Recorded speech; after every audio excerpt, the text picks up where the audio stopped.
Assalamualaikum warahmatullahi wabarakatuh. Waalaikumsalam warahmatullahi wabarakatuh. Alhamdulillahilladzi hadana li hadza wa ma kunna linahtadiya laula an hadanallah.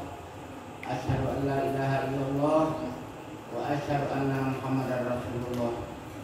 Rabbi shrah li sadri wa yassir li amri wa ahlul 'uqdatam min lisani wa yafqahu qawli. Amma ba'du. Yang terhormat Bapak Dr. Ahmad Ridwan Temenggung Madunggayu Supono, yang terhormat Bapak para dosen Universitas Akademika dan seluruh bapak-bapak, adik-adik, ibu-ibu, dan para mahasiswa yang saya cintai.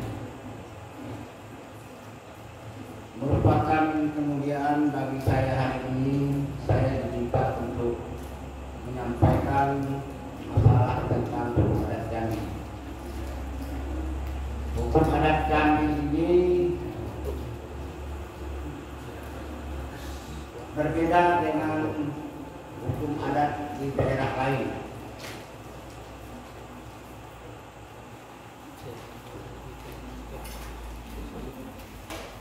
Ini banyak alat yang saya bawa hari ini. Saya mengadakan pendidikan hukum adat Jambi kurang lebih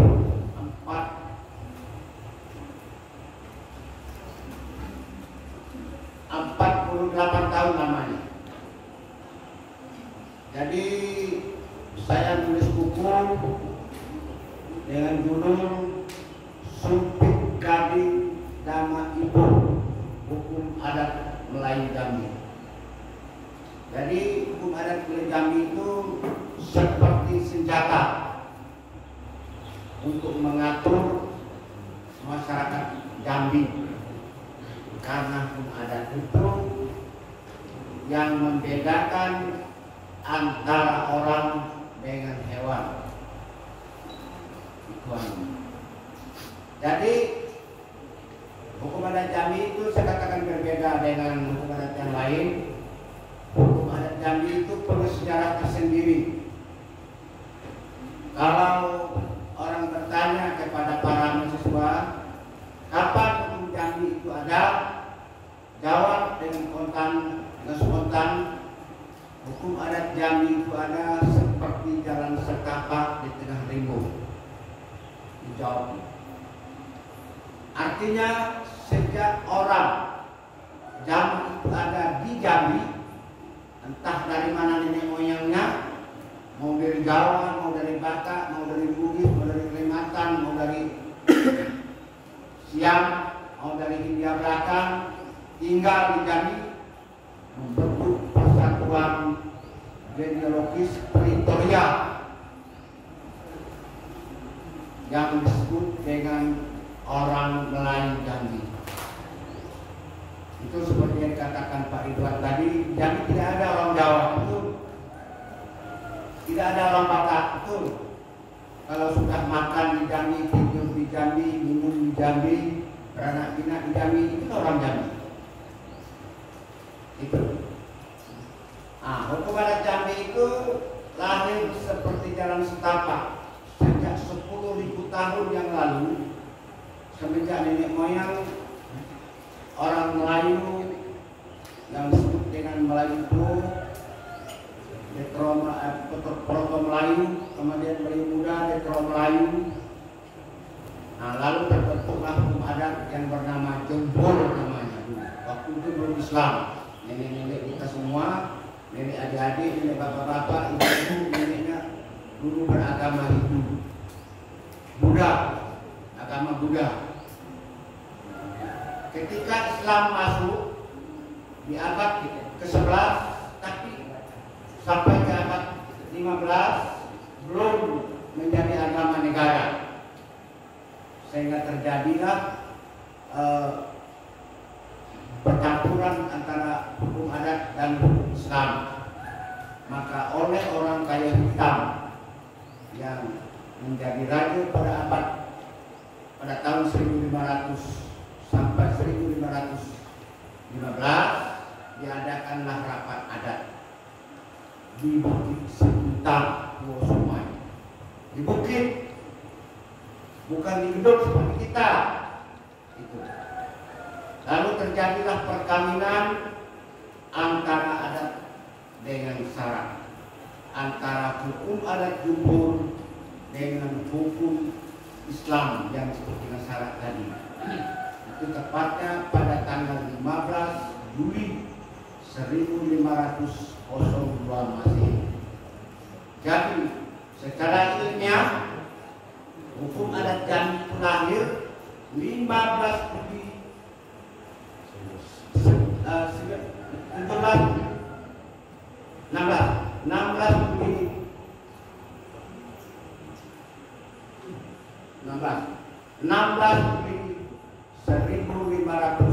1502 Masehi. Dia berlaku menjadi hukum sebuah negara. Dipakai sejak 1502 sampai 1906. Karena pada tahun 1906 Jambi dijajah oleh Belanda. Lalu dijajah oleh Jepang. Akhirnya kita merdeka. Hukum adat itulah yang kita warisi, yang kita pakai sampai hari ini. Jadi ketika rapat adat di Bukit Sintang, itu ada piagam Bukit Sintang. Lahirlah di situ hukum adat Basen Bisra. Di situ lahir. Nah, maka hukum adat Jambi itu seperti ini. 5 ganjil, 4 genap, 9 sempurna. Jadi semuanya ada 18. 5 Undang-Undang 65. Sumber dari hukum adat ini tidak ada di negara lain, hanya Jambi yang ada. Hukum adat yang punya sumber ke atas hanya Jambi. Terkecuali negara Republik Indonesia punya sumber hukumnya ialah Pancasila. Artinya apa? Artinya kalau negara Indonesia punya Pancasila, negara kerajaan Islam melalui Jambi punya undang-undang ini. Ini dia. Yang terakhir tanda batu, cermin gedang tak kabur, antak dalam tak goyah, kaping tak tersudut, katom pakat, lapu injang tak rekam depan. Ini sumber hukum adatnya. Bukan patah, bukan surat adat itu, tapi ini sumber hukum yang oleh adat disebut dengan jangko adat, jangko. Ya. Nah, ini lahir di Bukit Sintang. Setelah sumber hukum ditetapkanlah hukum dasar dan 4. Hukum dasar atau sekarang ini undang-undang dasar. Jadi kalau negara Republik Indonesia punya undang-undang dasar 1945, negara kerajaan Islam melalui Jambi punya undang-undang dasar 64. Ini dia. Nah dari sini baru dibagi kepada hukum 65, adat 64. Para mahasiswa langsung menjawab apa perbedaan? Hukum yang 5 ini bersifat pribadi. Kalau ada terjadi satu kesalahan, dituntut oleh yang bersangkutan, baru diadili, baru disidangkan. Kalau undang 4 tidak.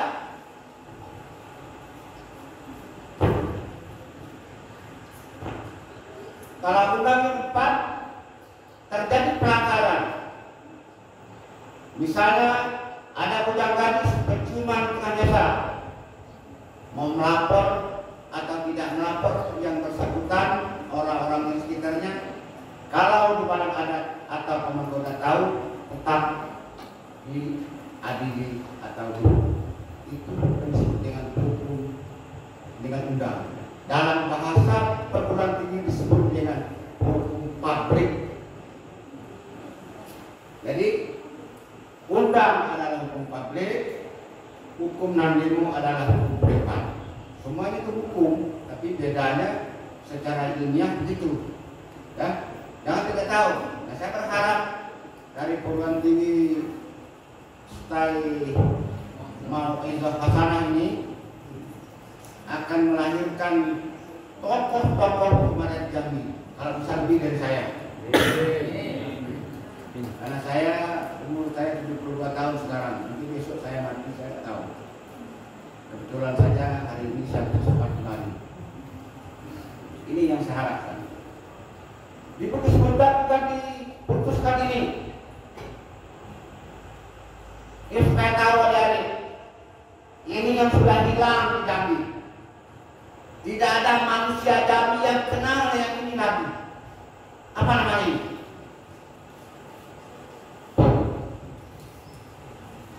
Kenal ini? Ini kenal? Apa namanya? Dalam adat apa ini? Sako. Lambang tulang orang Jambi. Lambang kekuatan orang Jambi keris. Ya, ini cara sirik.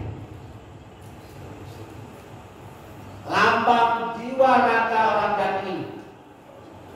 Cara anggun gagah hinggap tegak bagai burung terbang, lentik bagai elang menari, rindu bagai gunung cipu. Berisi sirih di muskala, sirih ganti darah, binang ganti jantung, kapur ganti benang, gambir ganti ibu, tembakau ganti ampun. Lambang jiwa raga orang Jambi ini sudah masuk dalam Perda No. 1 1959. Kalau Anda akan melihat lambang Jambi, lambang Jambi itu ada celana sirih nampak. Tapi orang Jambi buta semua. Tidak ada yang mengetahui. Ketika melamar, lalu orang bawa pipa sirih. Pipa sirih itu lambang orang mati. Kalau lambang orang Jambi yang hidup ini pakai kaki. Karena orang hidup punya hak dan punya kewajiban. Kalau orang mati, dia tidak punya hak dan punya kewajiban. Itu. Saya minta adik-adik ini nanti bisa memprotes orang-orang yang melakukan lamaran dengan membawa sirih dengan pipa sirih. Atau apalagi berangkat di atas itu bukan adat. Adat ini. Bahkan ibu ya kakak. Nah, oleh ibu-ibu sekarang kan kalau di kampung saya dikasihnya rinda segala macam. Nah, itu kan seninya namanya. Tapi hakikatnya ini. Orang Jambi itu banyak seperti ini.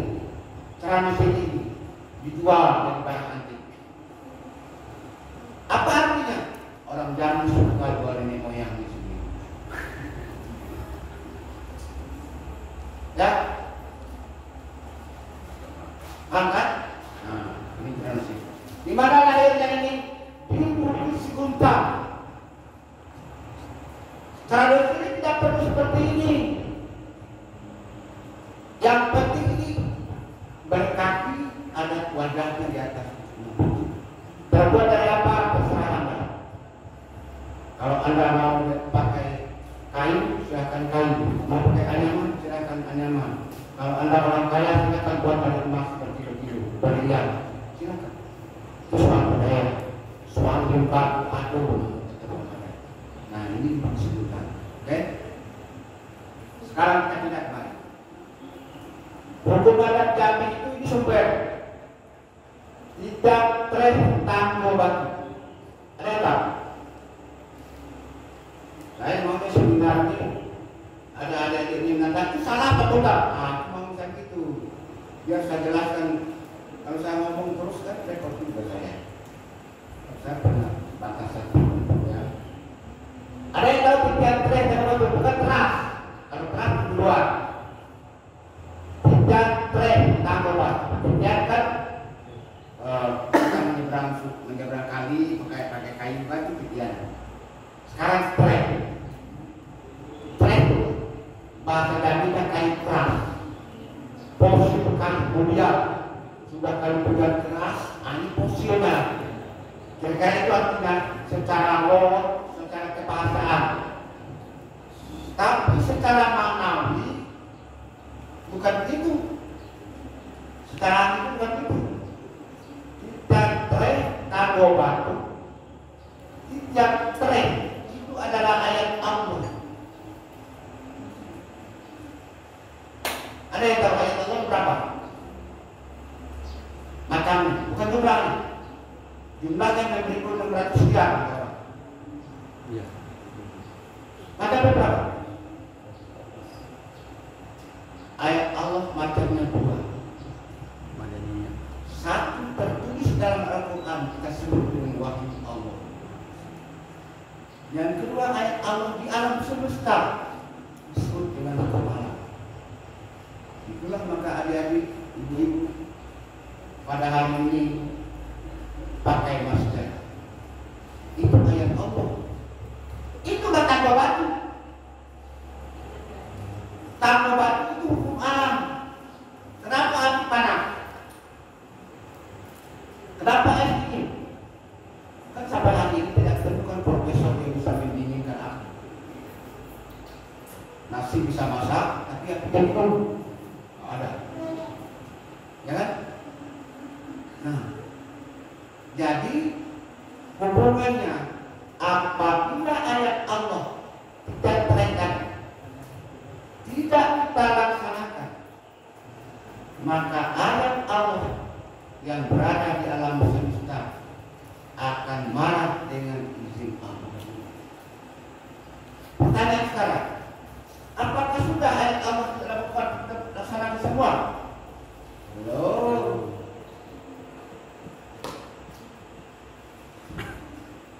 Allah melarang kita berzina, tidak ada buku, ada yang kampus, ada yang kampung. Itu. Nah, sekarang kalau kita melihat perangai orang zaman Nabi Nuh, kalau ada membaca cerita Nabi-Nabi, kenapa Nabi Nuh membuat perahu? Nabi Nuh kenapa dikarangkan? Zaman Nabi Musa kenapa sampai Nabi Musa membuat laut? Semua maksudnya terjadi di sana. Itu ada di daerah sebenarnya. Ada yang perangainya Fir'aun, ada yang perangainya umat Lot, ada yang perangainya umat Nabi Nuh, macam-macam. Nah, itulah maka ayat Allah yang ada di alam semesta yang datang menimpa kita. Datanglah banjir, datanglah gempa bumi, datanglah kebakaran, datanglah wabah penyakit, COVID. Sampai hari ini belum bisa di atas. Entah berapa tahun lagi kita sampai mati kita pakai masker. Nah, bagi yang tidak pakai masker, saya hanya masker batin saja. Saya hanya tiap hari membaca Bismillahirrahmanirrahim. Ma'asmi syawrul ladzi walak isama'i wa basarul alim. Bismillahi tawakkaltu 'ala Allah wala haula wala quwwata illa billahil aliyyil azim. Baca saja lagi. Kita serahkan diri kepada Tuhan. Kembali. Nah, itulah tadi.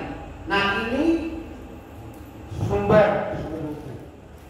Kemudian cermin dan gedang. Cermin gedang dan tak tahu. Bukan cermin kita berkaca itu bukan. Cermin dan gedang itu ini.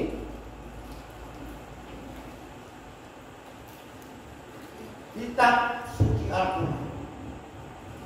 Karena berubah ketika turun ayat disampaikan kepada Nabi Muhammad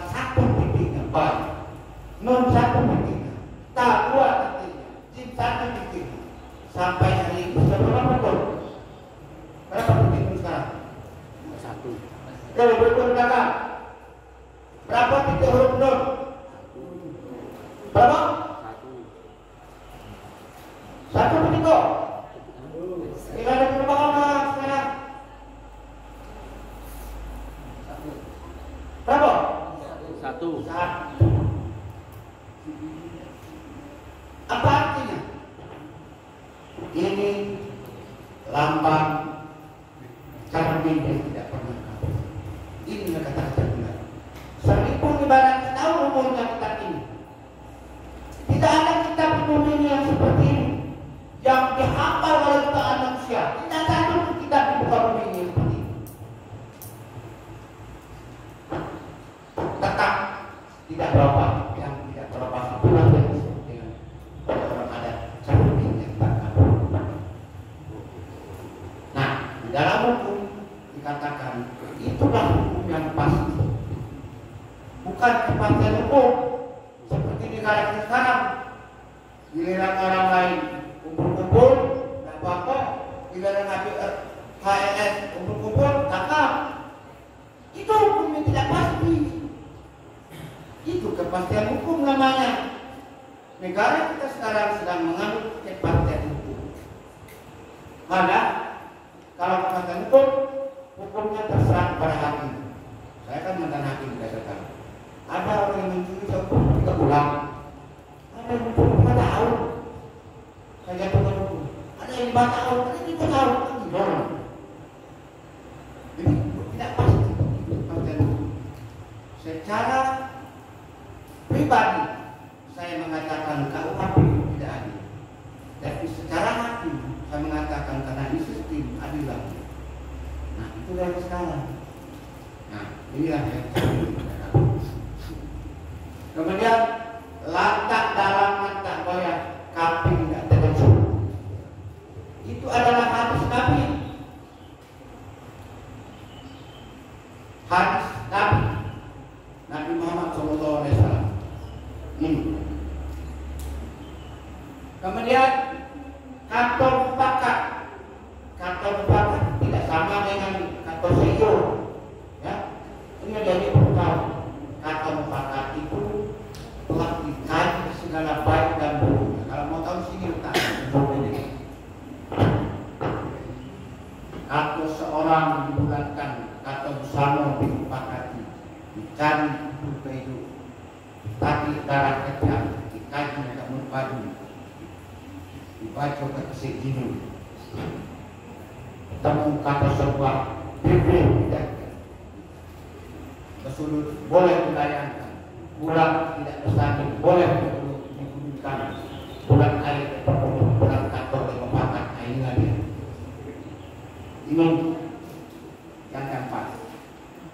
Kemudian yang kelima, tak lapor juga tak akan lepas. Ini sumpah. Sumpah ini yang kita dulu untuk mempertahankan yang empat ini. Dan harus dipakai. Inilah dia. Tak akan. Kalau dia dipakai, tak lapor juga akan dipanas. Sama dengan pohon kayu.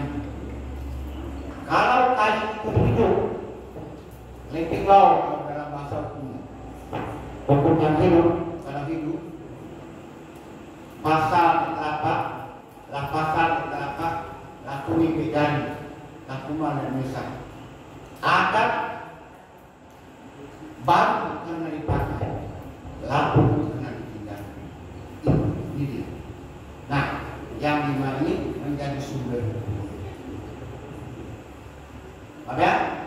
Kemudian hukum yang 4, adat yang 4. Ini hukum dasar. Yang belakang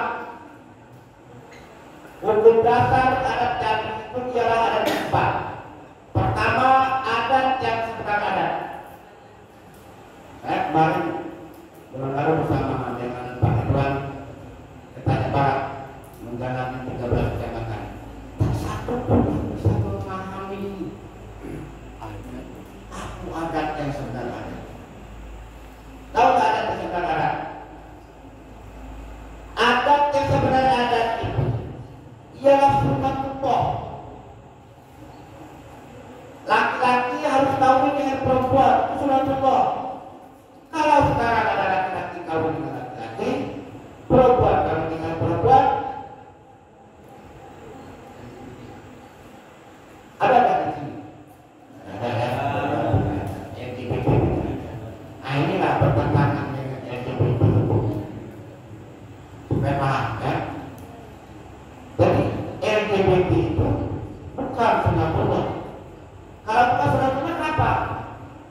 susah.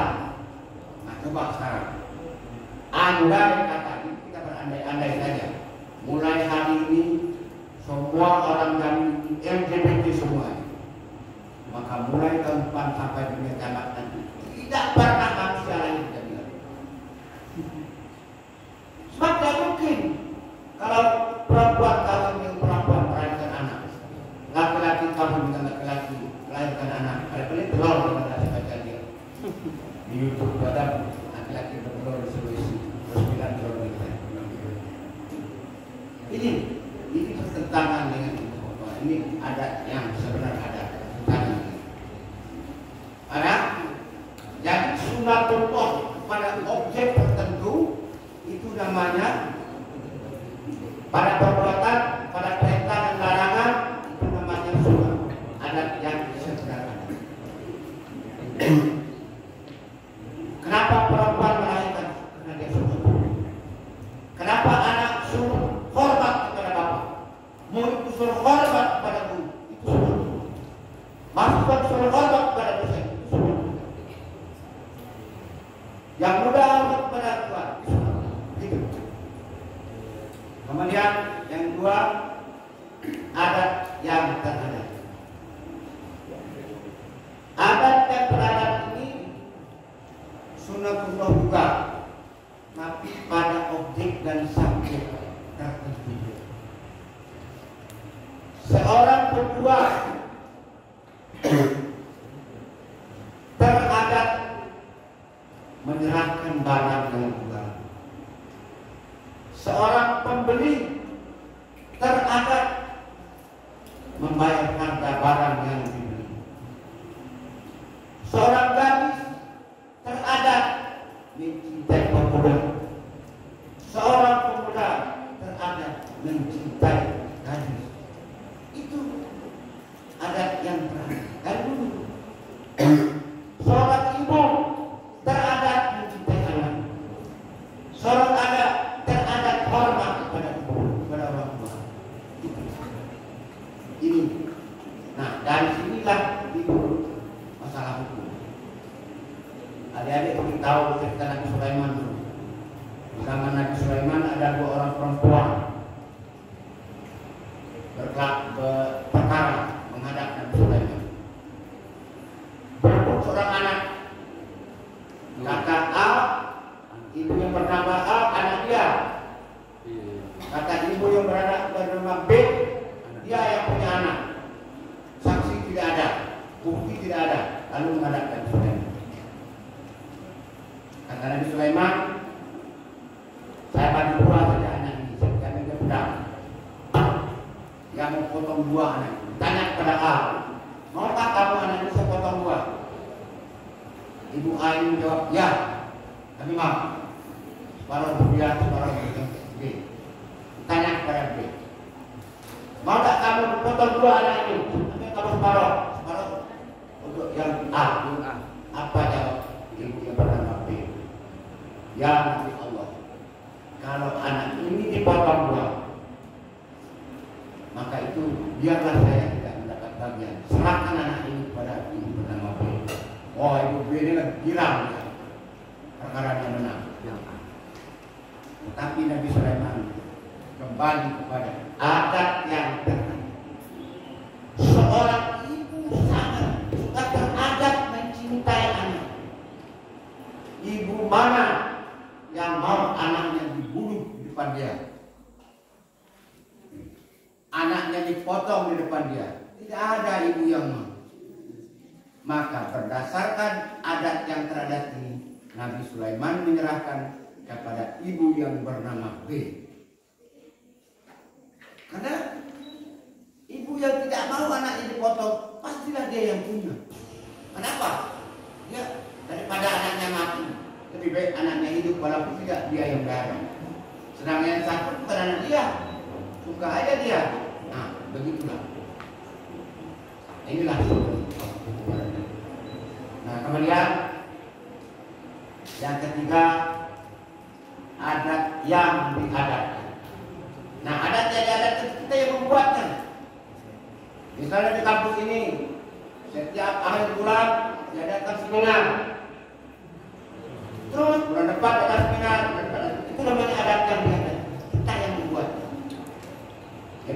sesuatu yang baru dan kita teruskan secara terus menerus, itu namanya adat yang diadati. Adat yang Paham ya? Termasuk pakaian adat kita. Pakaian adat ini itu belang.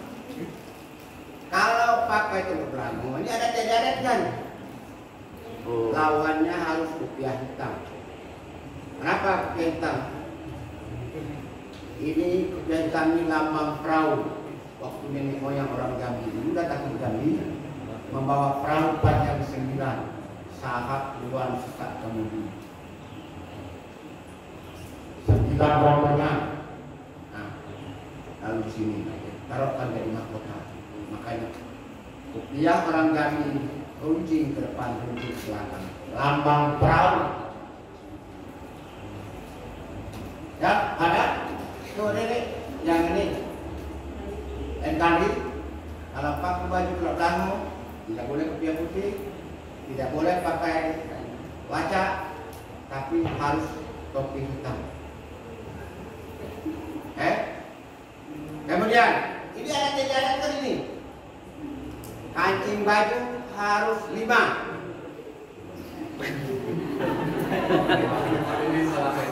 Harus 5. Kenapa? Lambang hukum Islam yang 5. Tahu hukum Islam yang 5? Apa? 1 apa? Wajib. 2 sunnah. 3 4 makruh. 5 ini dia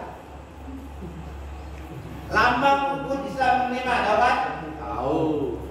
Lambang Pancasila yang 5. Tahu. Lambang undang-undang yang 5. Ini. Lambang perlindungan hukum yang 5. Tahu. Hukum adat melindungi nyawa. Hukum adat melindungi harta. Hukum adat melindungi martabat. Hukum adat melindungi